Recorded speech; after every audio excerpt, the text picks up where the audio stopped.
"Get out now, Liam Thompson," barks a sharp, tailored voice belonging to a 40-year-old man, sleek and white, his face contorted with desperation. He gestures wildly, trying to conceal the grandeur of the Thompson estate, shrouding its opulent light in a cold, unforgiving curtain. Aria Miller, 30, black, clutches her travel bag resolutely, the rain soaking her simple uniform, her face unwavering. Zoe rushes to hug Arya, her cry piercing the storm. "Dad, don't go." Why does a caregiver's love threaten Liam's perfect world? What truths does Zoe's defiance reveal? Welcome to our story's profound lessons against privilege. Sign up to follow this fascinating journey and comment where you are watching. Will Arya's hidden heroism break Liam's lie, or will the rain bury his truth? Watch to discover a love that redefines everything. Arya kneels, embracing Zoe, her eyes shining with unwavering serenity. The story begins now. The Thompson estate glittered under a late afternoon sun in the exclusive suburbs of Johannesburg, South Africa. Its sandstone facade gleamed like a polished jewel. Inside, the grand hall was a symphony of extravagance. Crystal chandeliers cast prisms across white linens, and a 5-tiered cake stood like a monument to perfection. This was Zoe Thompson's 7th birthday, a showcase of wealth and status. At the center stood Liam Thompson, a vision of curated elegance, his dark hair immaculate, his tailored suit clinging. His smile was flawless, but his eyes betrayed a hunger for approval. Liam stepped to a sleek podium. The crowd hushed. Zoe, frail and wide-eyed in a miniature pink dress, fidgeted beside the cake, her allergy inhaler tucked discreetly in her pocket. Her gaze darted not to her father, but to the edge of the room, where Aria Miller stood, a quiet pillar in a plain navy uniform. Her dark skin glowed softly, her hands steady, her eyes warm. Zoe's lips curved into a shy smile, and Arya returned a subtle wink. "Thank you all for celebrating Zoe's 7th birthday," Liam began, his voice smooth as velvet. 3 years ago, I held my daughter in that hospital, praying she'd breathe again. I fought for her, and here she is, our miracle. The guests erupted in polite applause. The lie hung heavy in the air. Arya's face remained unreadable. She'd been there that night in the hospital, her hands, not Liam's, coaxing life back into Zoe. Liam claimed that victory as his own, erasing Arya's existence. Arya lowered her gaze, her breath steady. Zoe, clutching a red balloon, squirmed under her father's shadow. Liam stepped down, adjusting Zoe's dress. "Stay close, darling," he murmured, his eyes darting to Arya. Zoe nodded, but her gaze drifted back to Arya. Liam's smile faltered. To him, Arya was the help, efficient, invisible, replaceable. But to Zoe, she was the one who sang Xhosa lullabies through her fevers, who knew the exact tilt of her inhaler, who made the world feel safe. The air in Khayelitsha, Cape Town, was thick with heat and the sharp tang of antiseptic in the township clinic's overcrowded emergency room. Aria Miller, barely 30, moved like a force of nature. Her hands steady, she threaded an IV into a trembling child's arm. She was a resident doctor, a rising star. A gurney crashed through the doors, carrying a politician's son, pale and seizing. Arya sprang into action, but the boy's pulse flatlined. A senior doctor, his face a mask of cold authority, pushed through. "You ignored protocol," he said. "You're done here, Miller." The words landed like a guillotine. She stumbled into the corridor, clutching a crumpled badge. The accusation was a lie. Months later, Arya knelt beside a small bed in a cramped apartment. Her daughter, Imani, 4 years old, lay feverish, her tiny chest rattling. Arya's hands shook as she pressed a damp cloth to Imani's forehead, singing a Xhosa lullaby. "Ndiakuthanda," she whispered. She'd taken Imani to the same clinic, begging for a doctor, but the staff waved her off. By the time a doctor arrived, Imani's lips were blue. Sepsis had stolen her. Arya's scream was swallowed by the sterile walls. She couldn't stay. Arya boarded a plane to Johannesburg. Becoming a caregiver was a necessity. She found Zoe Thompson, a girl whose wheezes echoed Imani's. In her, she saw a chance to mother again. The morning sun slipped through Zoe Thompson's room. Arya knelt beside Zoe, her hands gentle as she adjusted the inhaler. "Slow, sweet girl," she murmured. Zoe leaned into her touch. "You always make it better, Arya." Arya's lips curved. "That's because you're my brave girl." The door swung open. Liam Thompson stood there.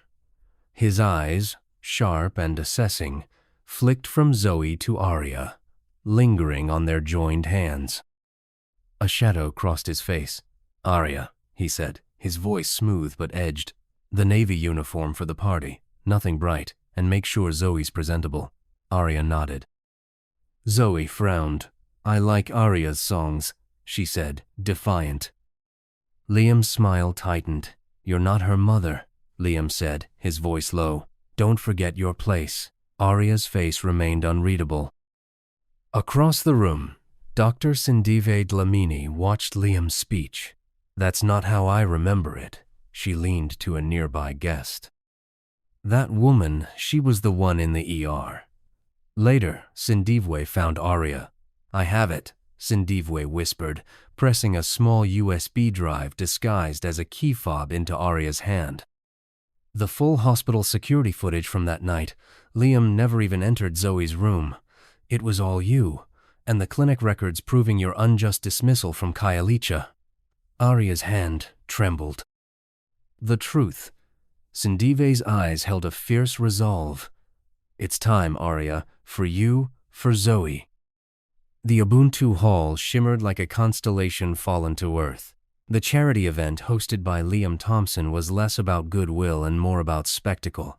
Liam glided through the crowd. His smile was a weapon, but his eyes darted restlessly, guarding the secret of the key fob Arya now held. Arya stood at the room's edge, her black dress simple. Zoe, in a tiny tuxedo, stood near the dessert table. Her eyes found Arya, but Liam's hand on her shoulder kept her tethered to his side. The gala's centerpiece was a massive screen. The lights dimmed, the jazz quartet faded, and all eyes turned upward. But the screen flickered to life with an unexpected image, grainy ER footage from 3 years ago. Arya's face appeared, her hands moving with desperate precision, stabilizing Zoe's breathing. Liam was nowhere in sight. The crowd gasped. Liam's smile froze, his face paling. He spun toward the event coordinator. "Turn it off now," the coordinator fumbled. Liam's heart pounded, his carefully curated world crumbling. The footage looped, Arya's hands a beacon of heroism. The crowd's whispers grew sharper. The unexpected alley. As the footage played, a distinguished, elderly black man, Mr. Themba Makidze, a respected elder and close friend of Liam's late mother, stepped forward. He slowly raised his hand. "I believe this footage speaks volumes," he said, his voice calm but authoritative. "It reminds us that true heroism often resides not in the spotlight, but in the quiet dedication of those unseen." His gaze swept over Liam, then settled firmly on Arya. Liam's face contorted further. Zoe broke free from Liam's grip, darting through the crowd. She climbed onto a chair by the screen. "That's Arya," she shouted, pointing. "She's my real parent, my forever hero." The room fell silent. Arya stood frozen, her eyes glistening. Liam's face contorted, his mask of composure cracking. Sindive Dlamini nodded at Arya. Arya's hand tightened around Imani's drawing. She stepped into the light, her black dress simple but radiant. The crowd parted. "She's the caregiver," someone murmured. She's more than that. Liam's voice broke the silence, desperate. It's a misunderstanding.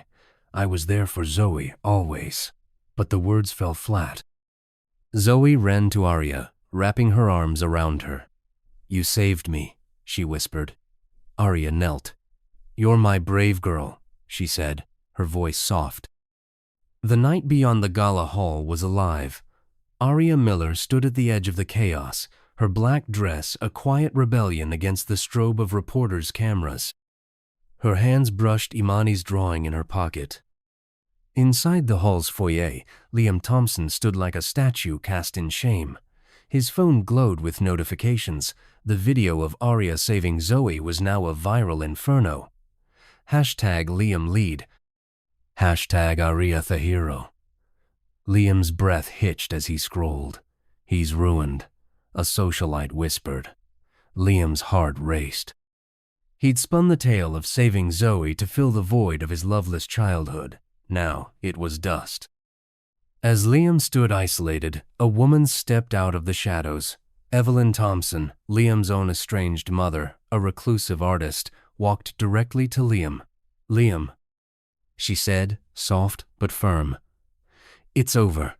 This facade you built, it always crumbles. She then turned to Arya. Miss Miller, she began. I believe my son has caused you immeasurable harm. My family owes you a debt. Liam stared, stunned. Arya slipped further into the night. Sindiv Dlamini appeared. The world's with you now, Sindivwe said. Arya shook her head. It's not their world I care for. It's Zoe's and Imani's. Months later, the late afternoon sun bathed the corner of a quiet street in Maboneng, Johannesburg.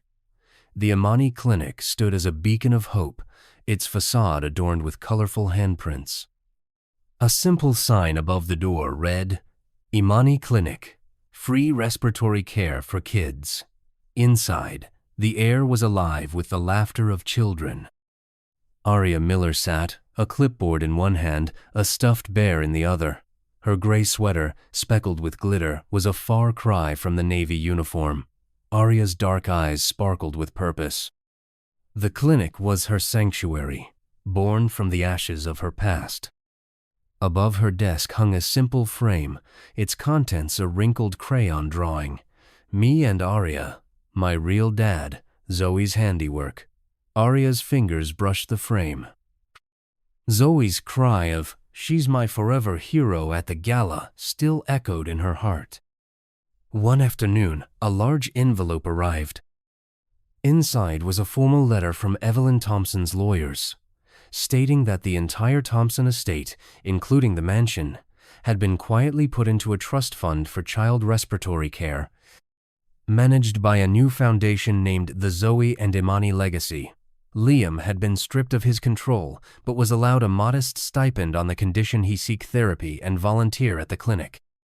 The mansion itself was to be converted into a long-term care facility for children with chronic respiratory illnesses.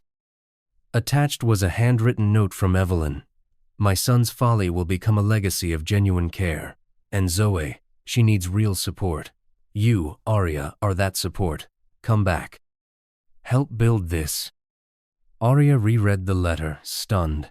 The mansion, Liam's symbol of control, transformed into a place of healing. Zoe would be there. A volunteer approached with a new drawing. It was Zoe's, the mansion, but with a rainbow over it, and many children playing happily inside. Zoe drew this. The volunteer said, she starts at the new facility next week, and her dad, Liam, has already started volunteering too. He mostly makes coffee, but he's here.